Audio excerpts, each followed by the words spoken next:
ટેકાના ભાવે મગફળીની ખરીદી 300 મણ અથવા ભાવફેરના 1,35,000 રજીસ્ટ્રેશન કરાવનાર દરેક ખેડૂતના ખાતામાં સીધા જમા કરાવવા કોંગ્રેસ કિસાન સેલ તથા તાલુકા કોંગ્રેસની માંગ સાથેનું આવેદનપત્ર આપવામાં આવ્યું હતું।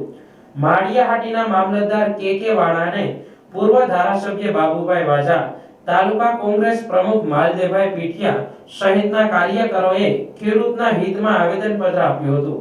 કેન્દ્ર સરકાર દ્વારા જે ટેકાના ભાવે ખરીદી કરવામાં આવે છે તેમાં નિમાયેલ committee Indian council for research international economy relation કમિટીએ આપેલ અહેવાલ મુજબ સરકારે ટેકાના ભાવે ખરીદી બંધ કરી ખેડૂતોને હેક્ટર દીઠ સહાય આપવી જોઈએ તેવી માંગ કરી છે।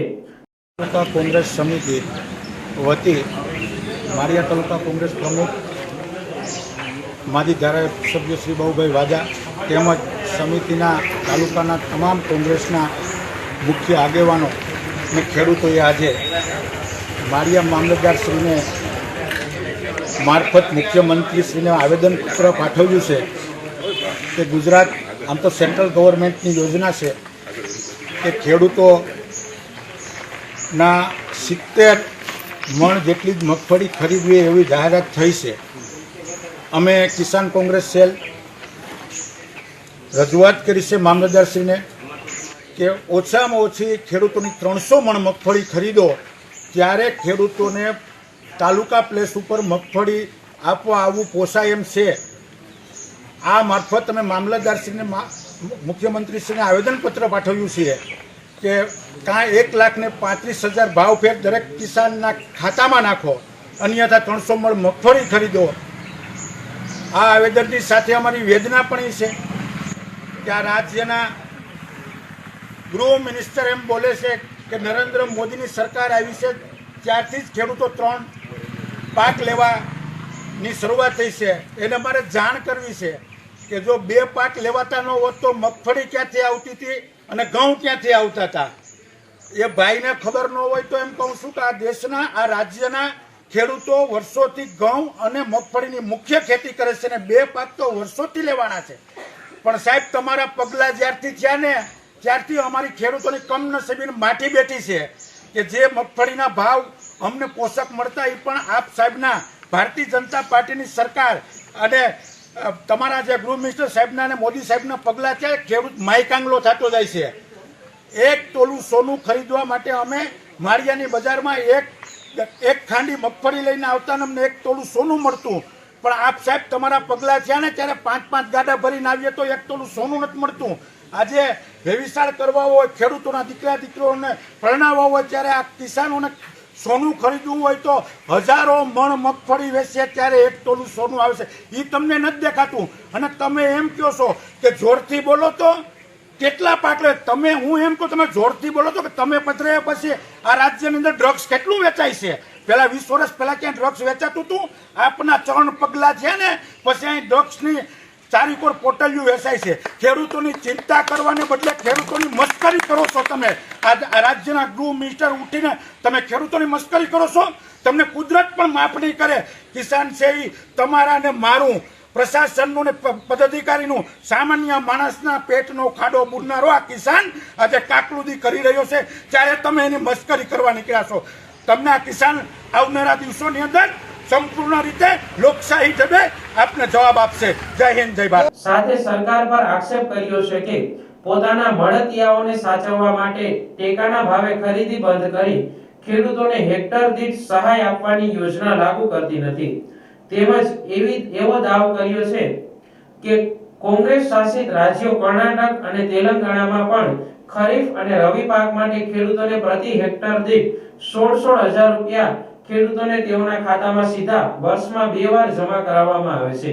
એ મુજબ કેન્દ્ર સરકારે ટેકાના ભાવે ખરીદી બંધ કરી ખેડૂતોના ખાતામાં સીધા રૂપિયા જમા કરાવવા જોઈએ તેવી માંગ કરી છે।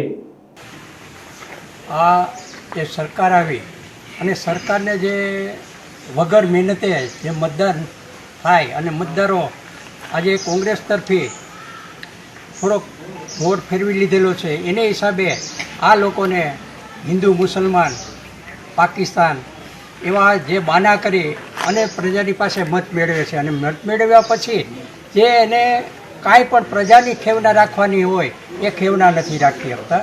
અને એ નહીં રાખવાનું કારણ એ છે કે એને વગર મિનિટે મત મળે છે.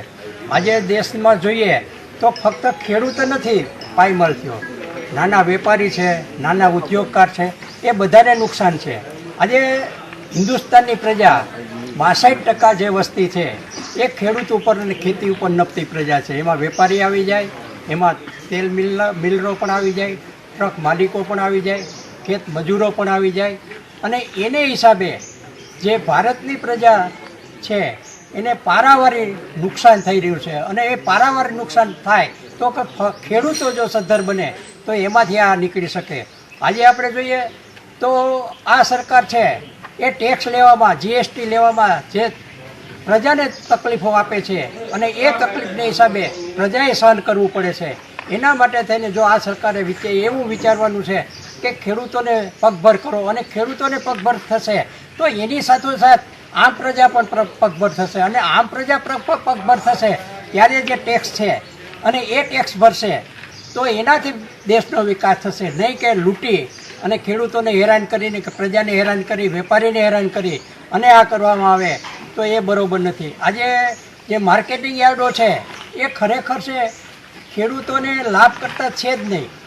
અને જો જોઈએ તો માર્કેટિંગ યાર્ડમાં ખેડૂતો જે લૂંટાય છે એવા ખરેખર કદાચ એને ઘરેથી જો માલ જાય તો ખેડૂતો લૂંટાવાના નથી. માર્કેટિંગ યાર્ડની જે સેસ છે એ પણ ખોટી રીતે લેવામાં આવે છે. અને માર્કેટિંગ યાર્ડની સેસ લેતા હોય તો એને ખરેખર છે એ વેપારીઓને છે આ સરકારે વેપારીને છે ખેડૂતોએ જે બંનેનો પ્રશ્ન છે એ હલ કરવા માટે થઈ અને ખરેખર જે હરાજી કરવી હોય ને તો માર્કેટિંગ યાર્ડના જે અધિકારીઓ છે અને જે એના કર્મચારી છે એના મારફત જ કરવી જોઈએ. અને જેથી કરીને જે આ 5-10% જે આપણે ખેડૂતોને જે માર પડે છે એ માર ન પડે. આજે ખેડૂતોને છે એ ખેડૂતોની ઉપજ ઉપર જ્યારે તૈયાર થાય માલ અને એ માલ ઉપર 5% લેવાનો છે, એને બદલે ખેડૂત ઉત્પન્ન કરે એના ઉપર જ સીધો 5% માલ ઉપર જે કર બોજ નાખવામાં આવે છે એ વ્યાજબી નથી.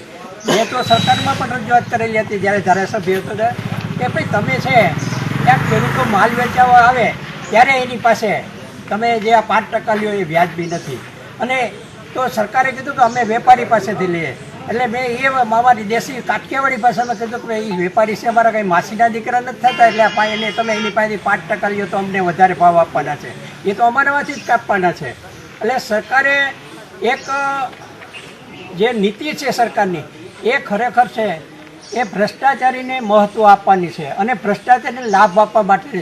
હું તો સરકારને એ પણ કહું કે ખેડૂતોનો ભાવ છે એ તમે મિનિમમ ભાવ છે એ મિનિમમ ભાવથી નીચે સરકારે આપી તો એ શા માટે એમ કે વેપારીને તમે એને દબાણ નથી કરતા? મિનિમમ ભાવથી આપો. એમ કે ખેડૂતનો જે કપાસ હોય ખરેખર થોડોક નબળો હોય કે ખેડૂતોની માંડવી ખરેખર નબળી હોય મગફળી, તો એ મગફળી નબળી હોય તો વેપારી પણ એમ મગફળીમાં જે કપાત કરવાની હોય કપાત પણ ખરેખર છે 1450 જે ભાવ છે એ 1450ની ઉપર જ ભાવ રહેવો જોઈએ. અને એ ભાવ છે એનાથી નીચેથી એમ કે માલની હરાજી નહીં કરવી જોઈએ. તો આ સરકારે આ કાંઈ લેવાની કે કંઈ લેવાની જરૂર જ નથી. સરકાર જ્યારે અગાઉની સરકારો લેતી એ સરકારો તો એમ કે મિનિમમ એમ કે પુરવઠો સચવાઈ રહે અને એના માટે ખેડૂત પાસેથી ઉપરથી માંડવી લેતી.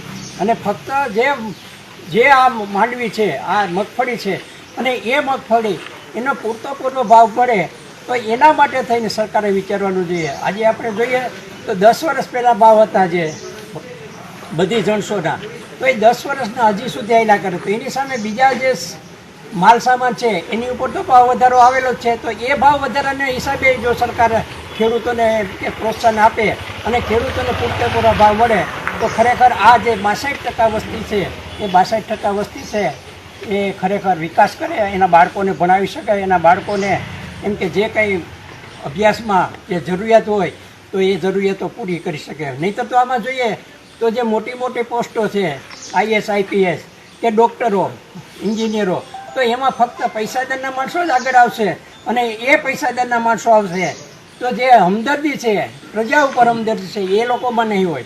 તો સરકારે પણ આ વિચારવું જોઈએ. અને આમાં સરકારે ખેડૂતોને જે સદ્ધર બનાવશે તો આમ પ્રજા સદ્ધર બનશે, આમ પ્રજા પર સદ્ધર બનશે તો GST પણ વધારે મળશે. અસ્તુ. જય હિન્દ, જય ભારત.